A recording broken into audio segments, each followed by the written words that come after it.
रंगरेलियां मनाकर रात को वापस आते समय सूरज भान की नज़र रास्ते में खड़ी हुई एक खूबसूरत लड़की पर पड़ी। वह उसे एकटक घूर घूर कर देखने लगा। उसने अपनी बग्घी को वहीं रोक दिया। तभी उस लड़की ने मुस्कुराते हुए सूरज भान को देखा और कहा, क्या देख रहे हैं? अपने पास नहीं बुलाएंगे? बग्घी पे नहीं बैठाएंगे मुझे? सूरज भान हड़बड़ा गया और कहा, हाँ हाँ, आइए आइए। तो दोस्तों, कौन था ये सूरज भान और कौन थी यह खूबसूरत लड़की? जानने के लिए कहानी में आगे बढ़ेंगे। आज की कहानी का नाम है तवायब की रूह। जी हाँ दोस्तों, यह कहानी बहुत ही डरावनी है। इसे सुनकर आपको डर का एहसास होगा। इससे पहले अगर आपने चैनल को लाइक, शेयर या सब्सक्राइब नहीं किया है तो कर लें। हम अंधविश्वास को बढ़ावा नहीं देते। इन कहानियों को सिर्फ मनोरंजन के तौर पर सुने। ठाकुरों के वंशज सूरज भान, जो अपने घराने का आखिरी चिराग था, उससे काफ़ी उम्मीदें लगाई थी परिवार वालों ने, लेकिन वह ऐसा ना निकला। अपने अय्याश दोस्तों के चक्कर में पड़कर अपनी रईसी को दरकिनारे करते हुए वह नित्य रंगरेलियां मनाता था।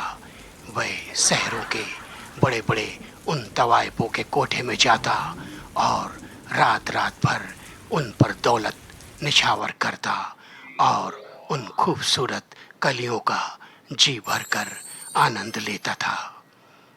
एक दिन की बात है, वह एक रंगशाला, एक ऐसे कोठे पर गया जहाँ पर वहाँ की एक नृत्यांगना चंपा बहुत खूबसूरत थी। जब वह नृत्य करती थी तो मानो फूलों की बरसात हो जाती थी। सूरज भान उसके ऊपर लट्टू हो गया। उसने ठान लिया था कि इसे किसी भी तरह अपना बना के छोड़ूंगा, चाहे मुझे कुछ भी करना पड़े। तुरंत ही वह अपनी जगह से उठा और नृत्य करती हुई चंपा का हाथ पकड़ लिया। तभी चारों तरफ सन्नाटा छा गया।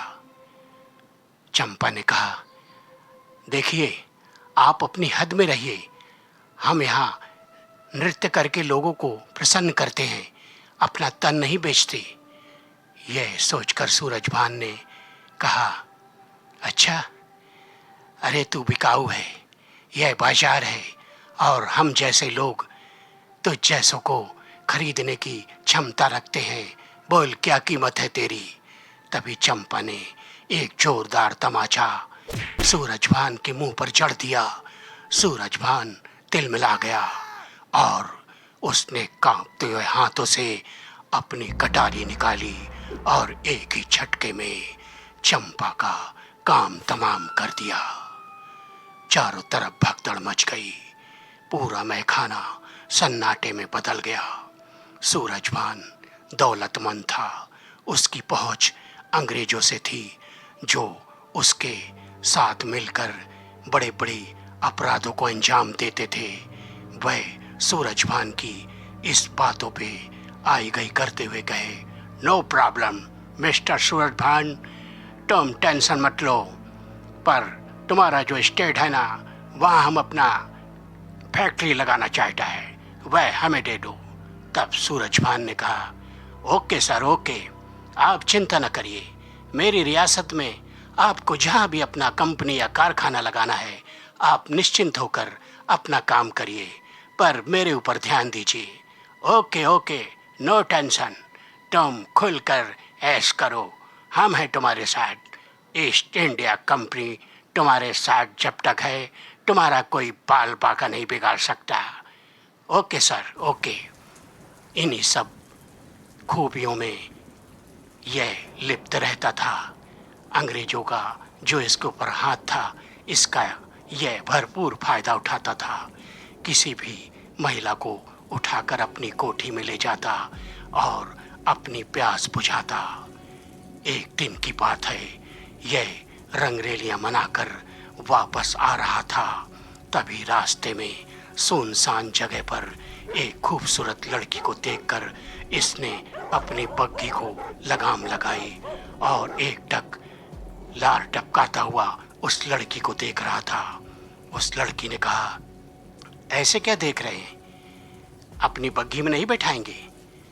सूरजभान हड़बड़ा गया। उसने कहा, हाँ हाँ, आइए आइए बैठिए। और उसे तो मन की मुराद मिल गई थी। वह उसे अपनी हवेली में ले गया और बातों ही बातों में एक ऐसा पेय उसे पिला दिया जिसे पीते ही वह बेहोश हो गई। उसके बाद सूरजभान बन गया हैवान और जैसे ही वह उसकी तरफ बढ़ा अपने उस कृत्य को अंजाम देने के लिए, तभी वह लड़की जाग गई और अचानक उसका स्वरूप बदल गया।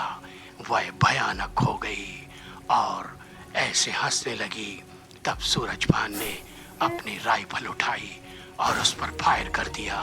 उसने कहा, मुझ पर अब किसी भी शस्त्र का, प्रहार का कोई भी असर नहीं होगा, क्योंकि मैं हूं अब एक रूह। पहचान मुझे, भूल गया क्या? तूने अपनी कटारी से मेरा अंत किया था ना, मुझे खरीदना चाहता था ना, आज मैं तेरा अंत कर देती हूँ। और तुरंत ही बड़े बड़े नाखूनों से चंपा की रूह ने उसका प्राणांत कर दिया और हंसने लगी। अब मौत नाचेगी, मौत नाचेगी। चारों तरफ सन्नाटा छा गया। तो दोस्तों, कैसी लगी कहानी? अच्छी लगी हो तो लाइक, शेयर, कमेंट और सब्सक्राइब कर देना। फिर मिलेंगे।